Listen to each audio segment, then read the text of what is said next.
Hello, everyone. Welcome to the Bookcraft podcast.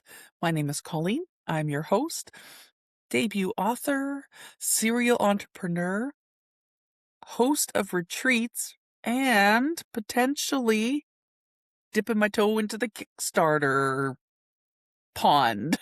Let's call it the Kickstarter pond. I hope that wherever you're at today, you are doing amazing. It is May the 9th, 2026, as I'm recording this episode. And I am in between my current set of teaching weeks that I'm doing. So I'm actually home right now.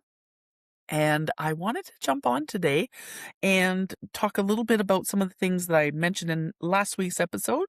If you haven't listened to last week's episode, it's a really good one, but don't worry, I'm not going to dive you in here and you're going to be like, did I need to read book one before I can understand this podcast?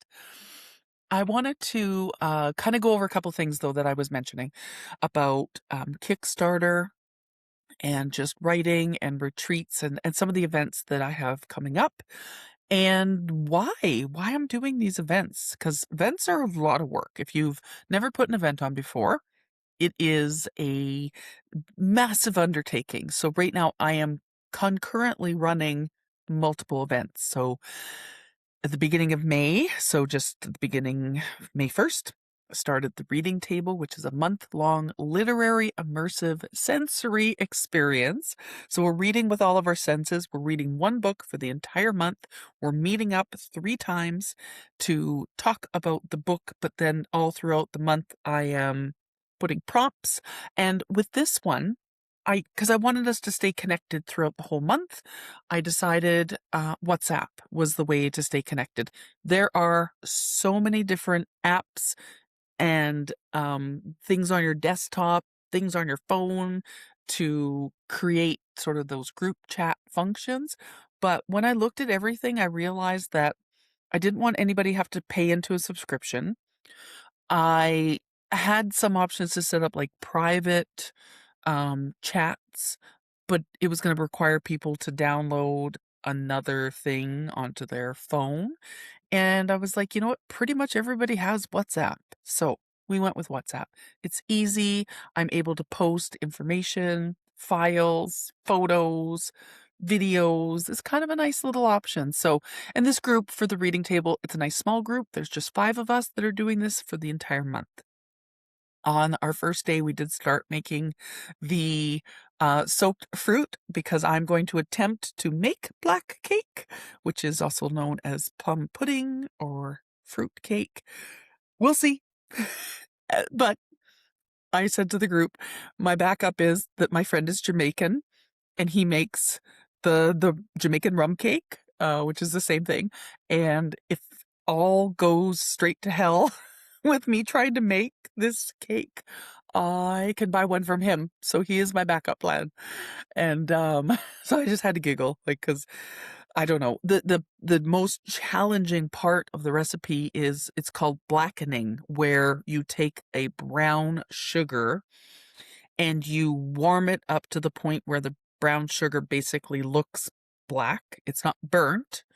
And then you have to kind of cool it down real quick with a splash of port. So I'm just a little worried because I'm not really great with doing things with sugar. This is why, for me, my friend makes the caramel for my chocolate business, because I can't be trusted. Like, I just can't. And I also am the same person that if I'm making something with sugar, my little squirrel brain goes, "Ooh, that's going to be delicious." And I will accidentally put it in my mouth when it is 5,000 degrees. So, and I've done that. Or I've touched it and then you try and get it off your finger as it's burning you and you can't. So I'm really talented at many things. Anything to do with sugar is a no-go. So I have the reading table that is going on for the entire month. Next week, actually less than a week from when I'm recording this episode, I will be hosting my first reading retreat of the year. And with that, again, it's a lot of planning. I'm making all 6 meals for all of the participants. My dad is helping me. We also have to do all the snacks, all the, get coffees and teas and everything ready. Thankfully, the majority of people don't have any food allergies, so that makes it a lot easier. And then I also have the teaching that I'm doing, and then an outdoor farmers market to sell books. So in the past, I have done farmers markets and it's been for my chocolate business. Obviously, when it's hot out and it's summertime, chocolate melts. That's not great, but books don't melt. Books are great for not melting. So this will be the first year that I'm actually doing farmers markets and selling just my books. So we'll see how that goes. I hope it goes great. I hope it's a lot of fun. I have a lot of vendors that are at the Banff Farmers Market that I know from years and years of doing markets, Christmas markets, farmers markets, all that. So if anything, it, you know, irregardless, sorry, I'm having an espresso.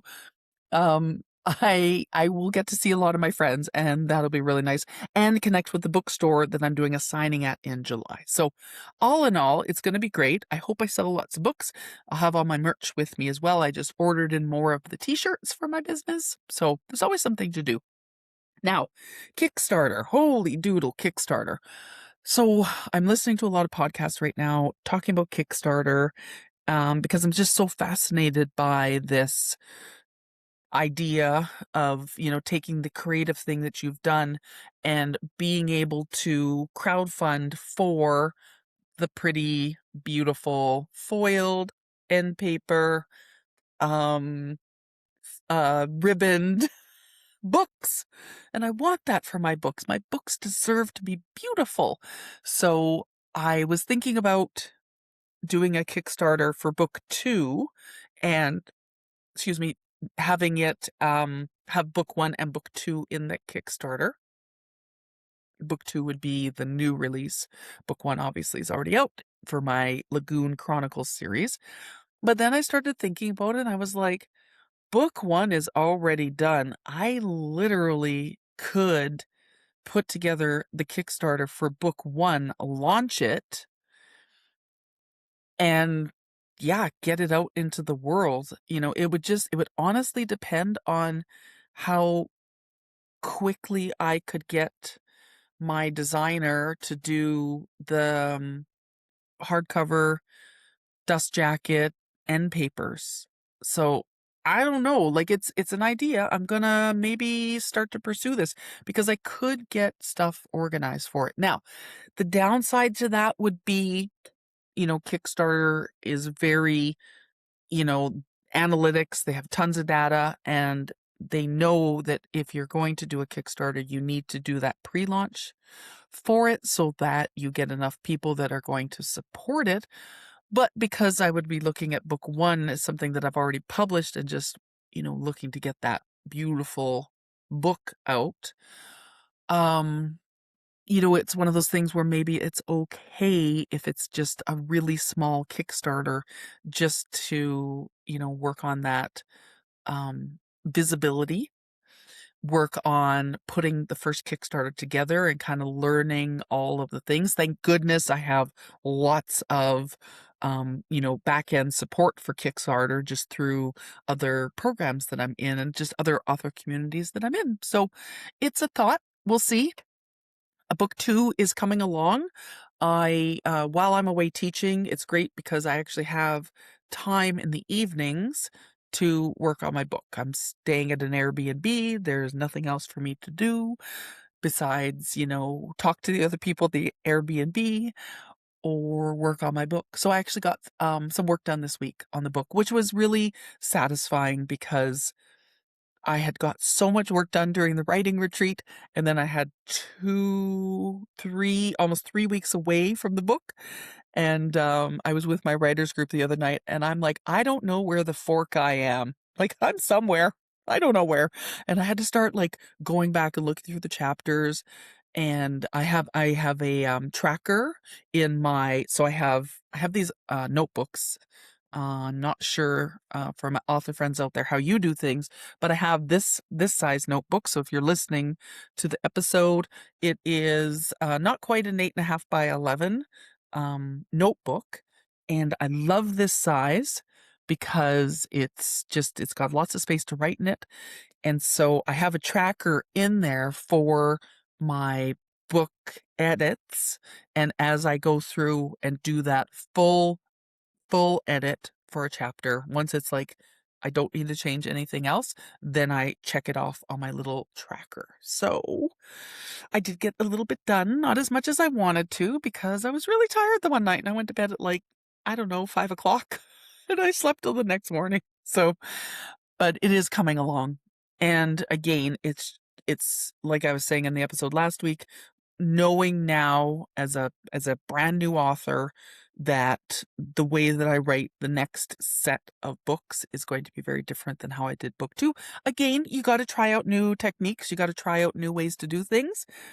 And writing out of order, writing and not editing right away, and doing dictation and not editing right away are the 3 big mistakes that I made. And so that is why this editing is taking 100 years longer than it should have. So, but I kind of feel like once I close this loop, so once book 2 is done, the loop is closed, and the book is out for printing, I feel like my creative energy for the next set of projects that I want to work on will be definitely back. Right now, I feel like all my energy is being pulled from my body from every angle, direction, and orifice. And I feel like I will never get it back, but I know I will. I just need some time to work through things. I'm doing a thing in June. I'm going to a writers conference, so we'll see. We'll see how it goes. It's going to be interesting because it's a writing group. Let me grab some coffee here. Let me just take a sip. Mm. Ah, thank you. I just want to take a little drink of my coffee. It is a hazelnut coffee because who doesn't love a hazelnut coffee? I just joined a writing group, or writers guild, I should say, here in Alberta. And I'm excited about it in one way, and I'm nervous in another way. Some of the authors and stuff that are in the group are traditionally published, and that's great for them. I'm happy for them. It seems like it's a nice group of people, but I haven't personally met anybody yet. But we'll see. So I decided I was going to go to this conference because it is in Edmonton. And I'm going to kind of look through. I actually need to look through the list of, see if there's a list of members though, because I can think of, some people sort of in the bookish community that I would prefer not to see. So that's a me thing, I think. But we'll see. They always talk about, if you're an author, you should find a community and you should find people that you can write with and, spend time with. And I kind of have that as an online community. And I've thought about doing, an in-person community, but honestly, I like to be able to just jump on to an online session. I don't have to go anywhere. I don't gotta put pants on. Like, I don't have to worry about it. I don't have to go and spend money somewhere. And I love going to coffee shops, like, don't get me wrong, but I think for me, the online community really works. And I also, I don't want to be a part of a community where it's sort of you're supposed to put your work in for review and critique, and then you're going to spend time doing review and critique for somebody else. Like for me, I'm just not interested in that at all. I want to be writing books and I want to be getting books published, and I don't, it's not that I'm, want to be mean, but I don't have time. I have so many books that I want to write. And so it's like taking time out of my schedule to send in feedback or, send my stuff out. It's just not the thing I want to be doing. And then what else do I have coming up for author stuff? Oh, I have a couple more merch things that I'm going to create, which I'm very excited about. And I realized that one of the companies that does printing has some really good options actually for something that I'm working on. So that will also be a Kickstarter. So imagine that. And I did do a lot of work on my website the other day. So I started at getting analysis done on my website for things that need to be done, things that I didn't have. And it's taken a lot of work, but it is coming along really well. So, in other news, there's some of the big companies that help independently published authors like myself are doing some really, which I think are quite fabulous things. So, Draft Digital is putting out kind of like an initiation sign up fee, which I think is fantastic. Barnes and Noble is requiring minimum pricing for books. Again, great. Let's do this. Because I think sometimes, there are certain books that are put out that they've just been like created as those, what are they called? They're like low content, like they're called low content books or something like that. And it's basically like somebody's put together a book and it's just the front cover has a design on it. The rest is just like there's nothing in it. It's just like maybe some little clip art or something in there, some stuff like that. So just kind of taking an opportunity to really support independently published authors. And I love that because, there's so many amazing customers out there and selling direct. Like I do have a Shopify site. I had a Shopify site right from the start because for me, I want to sell my books direct. I want my customers and me to be having a conversation. Having my books in a couple choice bookstores is great, but there's definitely some stores that I would never have my books in. Um, and a lot of that is because they just are bookstores that don't support authors at all. Like they want to step on and squish authors rather than support authors. And you do you, boo. And unfortunately, it was funny the other day because this whole conversation came up around ARCs.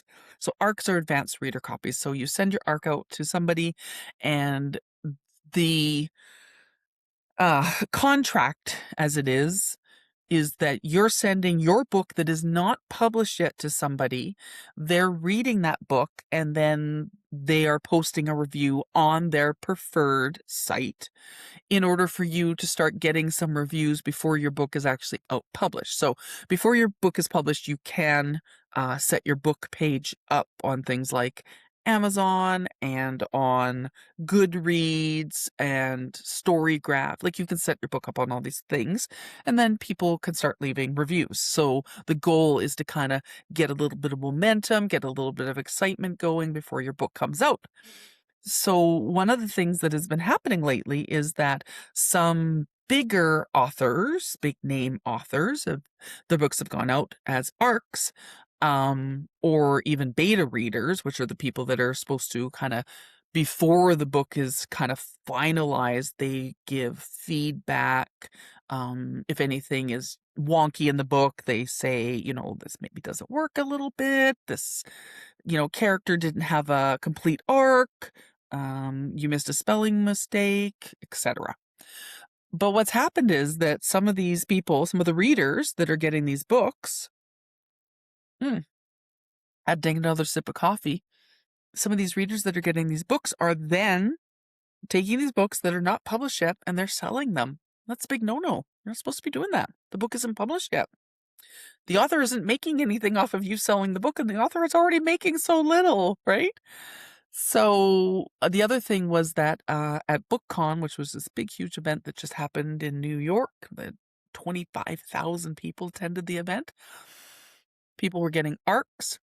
People were getting PR boxes. And then they were putting them up for sale for hundreds of dollars. Like some of these things were $300-$400. And I mean, as an indie author, if you're selling your book on like Amazon or something like that, you're making $5 a book.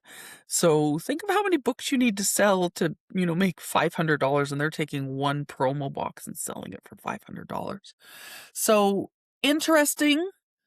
And there's been a big discussion now in the author community that authors might not put their books out as ARC copies. And I can see that. I can see how somebody would be really upset to have their book being sold to having people that say they want the book because they want, to read it, and then they don't do the review, or they do a really bad review. So somebody actually posted the other day, and it was like, why don't authors say something about this and call the people out that are doing this? Because you can see their profiles, you can see their account, you can see, your book up there for sale. And the commentary from the author community was, we can't say anything. We can't. If you go and you say, hey, you can't do that, or hey, why are you selling my book? That person, especially if they are on, any of the social media platforms and they have a big platform, they'll basically get your book review bombed with 1-star reviews. So as an author, you can't say anything. And it is amazing. And even like these like bookstore owners that do poor reviews of books, and that's hugely affecting an author's ability to sell their book.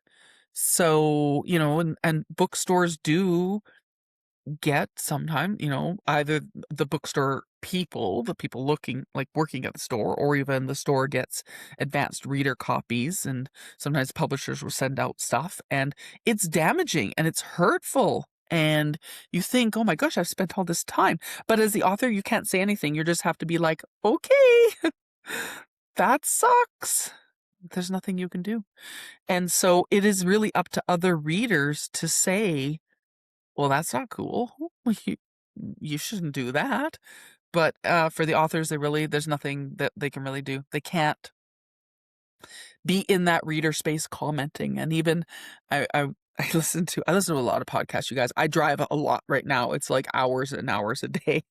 And the one gal said on her podcast interview, she said she doesn't look at Goodreads because it's like people on Goodreads kind of can go a little feral with their reviews. Like, you'll get lots of good reviews, but you'll get those ones where you're like, oh.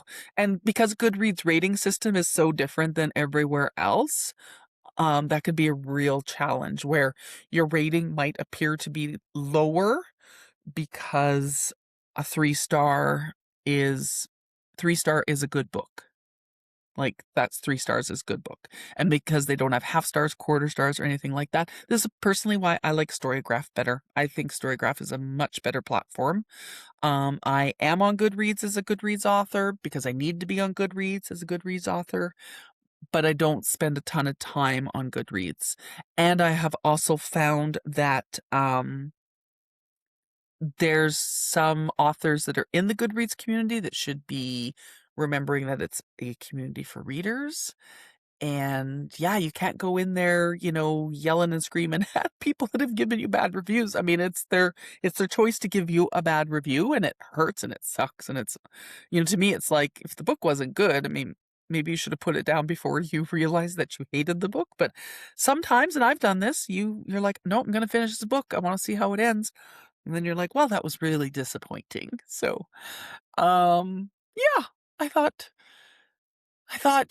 what an interesting world. It will be strange if people aren't able to receive ARC copies anymore. I think it'll be kind of sad for the readers that really did enjoy it and really tried to like promote the authors that they loved.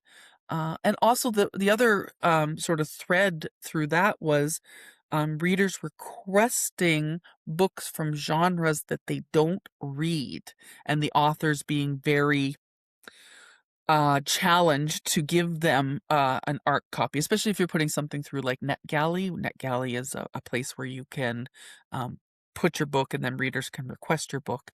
And if you see that the reader doesn't read your genre, maybe they're trying to read something outside their typical genre, but maybe they also just want the book and they're not going to give it a good review because they don't read that genre. So I don't know. We'll see. We'll see what happens with that. But I wanted to make sure to keep on top with the episodes for season 2. I will have some interviews coming up. I have 3 more weeks of travel, And once the travel is done, then I can actually dedicate myself to setting up interviews, because I don't want for somebody to come onto the podcast and I do an interview and then I'm not promoting them properly, because everybody that I had as an interview in season 1, like, made sure that we were promoting and they were promoting their episodes to get lots of, eyeballs and ears on the episodes. So I do want to have people basically getting as good amount of attention as our season 1 guests did. With that, I'm going to wrap this episode up, but stay tuned for what happens with the Kickstarter, because I'm kind of excited.